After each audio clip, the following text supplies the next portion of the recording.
You're listening to Nora and Noah Decode the Day, where markets meet meaning every morning.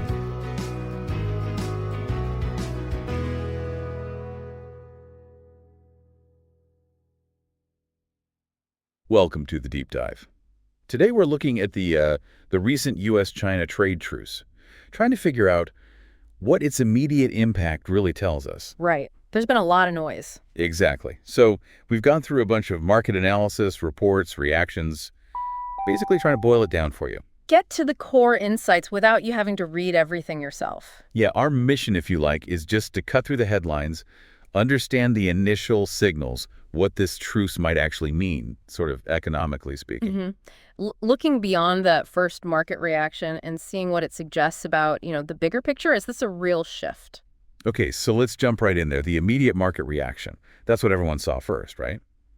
Asian stocks seemed to get a pretty big lift after the U.S. games. They did, yeah. There was this definite wave of optimism, like a feeling that maybe this big headwind, the trade tension, was easing off, at least for a bit. And you saw that where specifically? Very clearly in the opening trades in places like Australia and Japan.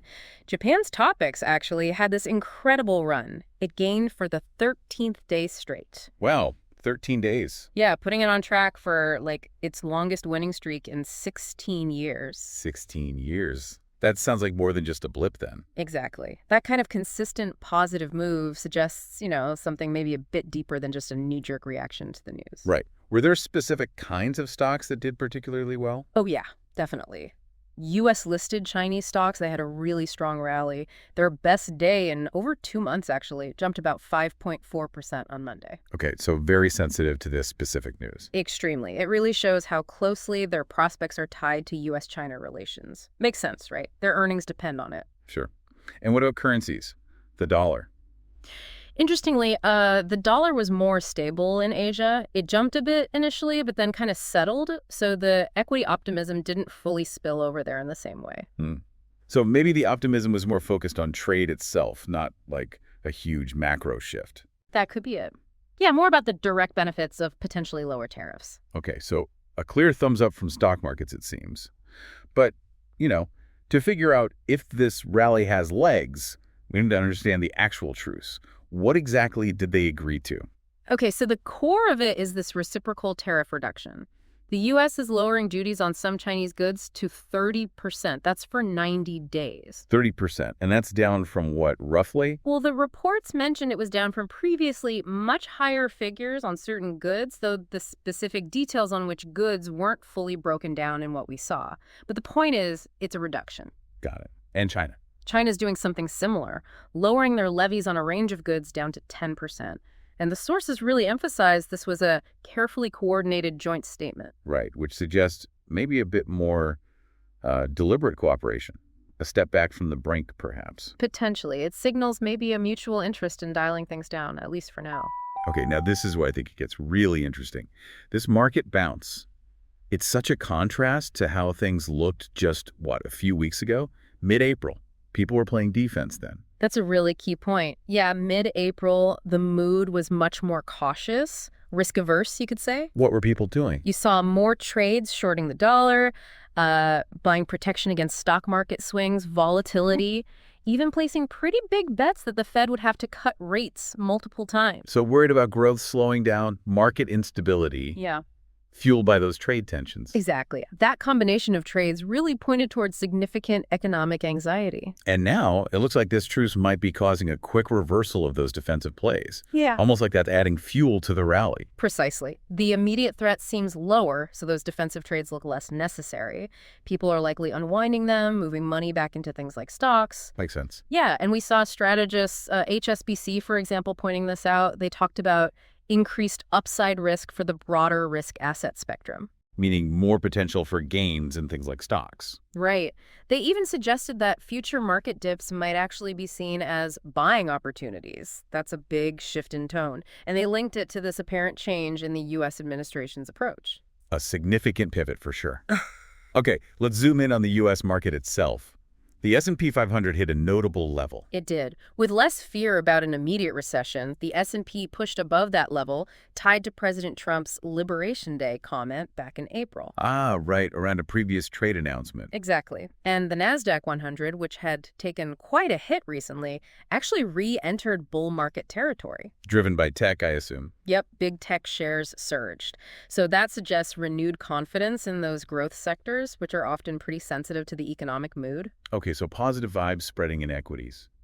But what about the other side of the coin? Interest rates, inflation. What are the ripple effects there? Yeah, that's where it gets a bit more complex. After the Truce news, we saw Treasury yields jump up. Why was that? Mostly because traders started scaling back their bets on how many times the Fed would cut rates in 2025.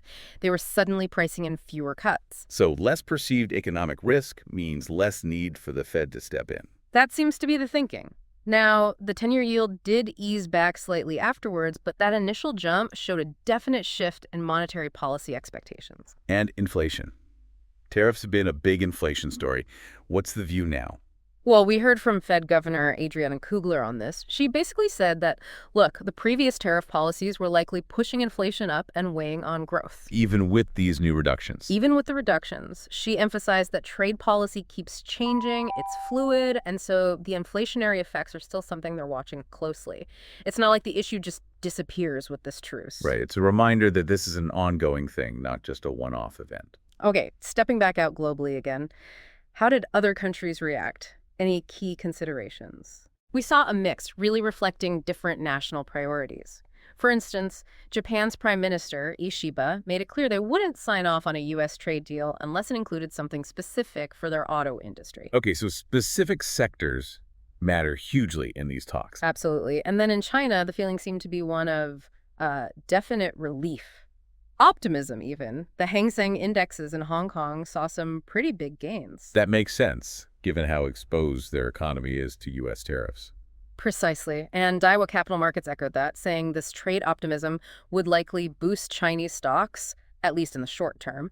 They also pointed to potential tactical trading opportunities. Looking for specific chances in sectors hit hard by tariffs before, like electronics, textiles, shipping, that kind of thing. Basically, investors looking to play the rebound in those areas. It's always amazing how direct the link can be between political talk and market moves. Yeah. I mean, the sources even mentioned President Trump's tweets or social media posts influencing things recently. It's quite something, isn't it? The data showed investors who sort of followed his advice over the past month actually did pretty well on the S&P 500. How so? Well, the market dipped after his Liberation Day tariff comments, right? But then it rallied strongly after he said around April 9th that it was a great time to buy, which happened alongside pausing some tariffs. And you repeated that later. Yeah, on May 8th, he apparently encouraged stock buying again. It just shows how much those kinds of communications can sway sentiment, you know? A very direct influence. Okay, nearly wrapping up. Let's just quickly touch on the Fed again. How has all this affected what the market expects from them going forward? Well, like we said with the Treasury yields, expectations for Fed easing have shifted a bit. Market pricing from swaps now suggests slightly less easing by December than people thought just the week before. But they still expect cuts. Oh, yeah. The general expectation is still for that first quarter point rate cut to come in September. So the timing of the first cut hasn't really changed, but maybe the total amount of cutting expected down the line has been trimmed slightly. Okay, so summing it all up, this U.S.-China trade truce, it definitely sparked some initial optimism, market rallies, particularly in stocks. Absolutely. A clear positive reaction at first. But beneath that, there are still these questions about how long it lasts, the potential inflation effects that Governor Kugler mentioned, and, different countries have different priorities, as we saw with Japan. Exactly right. It's this moment of initial enthusiasm, but you have to weigh that against the ongoing complexities and the fact that this trade situation could easily shift again. Which brings us to our final thought for you, the listener. Given how fast markets react and how, changeable these trade policies seem to be, how do you balance that? How should investors weigh the short-term good news against the potential for more volatility down the road, maybe those bigger long-term economic impacts? Yeah, that's the tricky balancing act, isn't it? Something to mull over. Thanks for taking this deep dive with us today.